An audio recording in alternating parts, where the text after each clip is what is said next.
and understood and less alone. So our next speaker is one of those voices.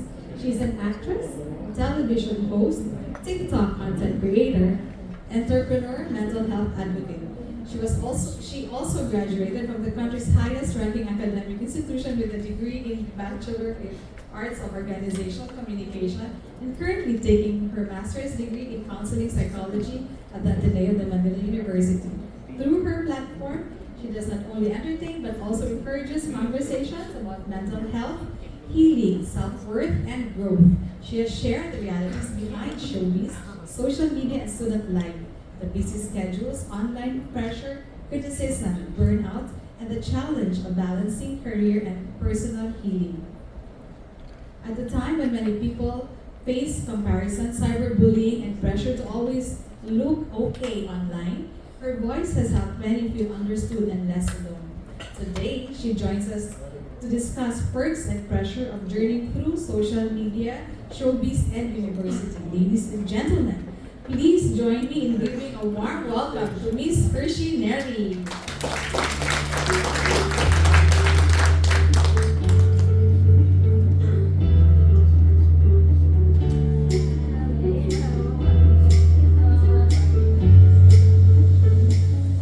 Good morning!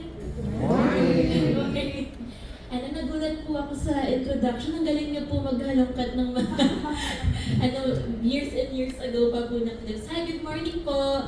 Ako po si Hershey Neri at sa mga hindi pa po nakakaalam, isa po akong anak ng mga doktor. So, sino po dito yung mga doctors in the house? Woo! Ayan. So, meron din po tayong students.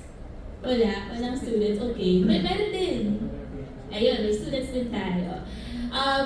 Just a quick background, no? Buhay ko bilang anak ng doktor. Naalala ko, I would spend my summer vacations sa St. Luke's habang nagka-clinic yung parents ko. Doon ako nakatambay. Yun yung first work ko po. Ay, ako po yung tumutulong sa dad ko magkabit ng ECG sa mga pasyente niya. Tapos yung mom ko naman po, pedia pulmo, kaya pag umiiyak po yung pasyente, ako po yung may hawak ng lollipop. Tapos after na mag-smile yung baby, and then at the end of the day, I will have 50 pesos. Yay! So yun po yung aking childhood. And then, childhood ko din po yung every Sunday, di ba, family day.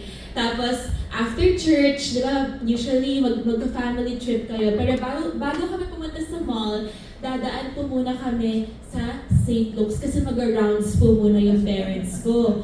So after mag-rounds, saka po kami pupunta sa mall. So ang sabi namin doon, sila muna mag-rounds. Pagdating sa mall, kami naman na mag-merry-go-round. So everybody happy. So yun po yung aking childhood. It's been a very fun and safe childhood. And bakit ko ba ito kinikwento? Because when I asked sila, Doc, ano po ba yung gusto nyong pag-usapan natin today? Kasi grabe, ang bidid tayo po ng ating mga speakers. Meron po tayo ang head po ng psychiatry. We also have pastor and lapis later. Ano po ba yung contribution ko? And then they said, we just want to hear yung voice of youth.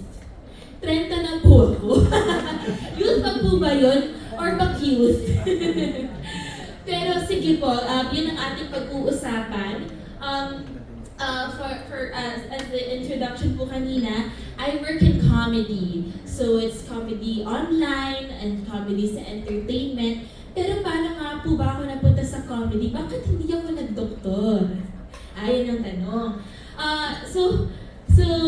This is my okay lang po ba, magkikwento lang po ako mabilis ng life story. So I'm going to talk about our why. Kasi yung question kanina is, paano mo ba na-handle yung pressure of entertainment industry, yung pressure ng yung ganito ka fast-paced industry? It's because you have to stay rooted in your why. So ano po ba yung why ko? So kahit sobrang jolly ko po, bubbly, and I grew up in such a fun and safe environment, hindi po natin mapipigilan na sa totoong buhay, things will happen. And more than 10 years ago, in exactly September 16, 2015, I was 19 years old. I was a senior college student. Graduating na po ako nun in UP. Something happened. I was walking to school. Nagko-commute po ako nun. And right outside the school, I was assaulted or attacked by a man. So, he physically strangled me. So, first time ko po ma-experience yun, yung may mag-a-attack sa'yo, tapos sisigaw ka ng tulong, and then people will just look, anong nangyayari? And no one's helping. So, that was a very traumatic incident at 19 years old, and I reported it at UP, yung school namin, because yung assaulter ko po ay student din. But UP didn't accept my case on the basis na it happened 10 steps away from the school gate. So sabi, hindi to school, kahit student. And then, so pinaglaban ko po talaga yun. Pero eventually, habang pinaglalaban ko po sa court, hindi rin po tinatanggap yung evidence ko kasi it was just a picture. I just took a picture na yung neck ko naging red. Hindi ko alam na kapag meron palang ganong case, kailangan mong magpa-medical legal examination. Katapat ko lang yung PGH. At 19 years old, I was so mad at myself. Kasi sabi ko, if only I walked to PGH, ako sana yung nanalo sa kaso. So may ganong anger na, if only, diba? Hanggang ngayon. So at 19 years old, I was always just so angry. So imagine, I'm such a bubbly and fun person, but at 19, talagang, I was angry at the world and I was angry at myself.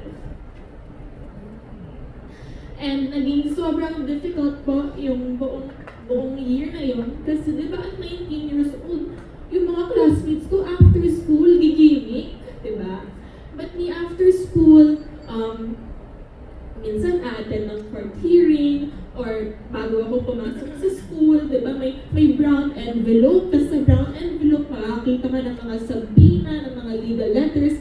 So sabi ko, wow, this is not the normal childhood of a 19-year-old. O di ba, sobrang contrast po, kasi yung childhood ko sobrang fun, and saya, and safe. So doon parang talagang, yung world ko, na 360 degrees. And then, so when that happened, sabi ko, okay, I will move forward from this. Wala na, natalo na ako sa case and everything. So yung harasser ko, gumraduate siya ng cum laude. Tapos ako, I got delayed for 1 semester kasi I couldn't finish my thesis. Hindi ako makapunta sa internship ko, hindi ko mag-submit ng thesis ko. I was so down.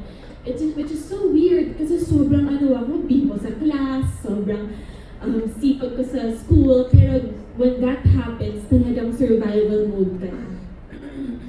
So, okay, I really thought at that point, sabi ko, wow, maybe this is the end of it. Ang lungkot na ng life. And forever, I will forever be the kawawang girl, the victim. So, ang dilim nung pananaw ko lang sa buhay. But then, my sister told me, why do you call yourself a victim? You're a victor. You survived it.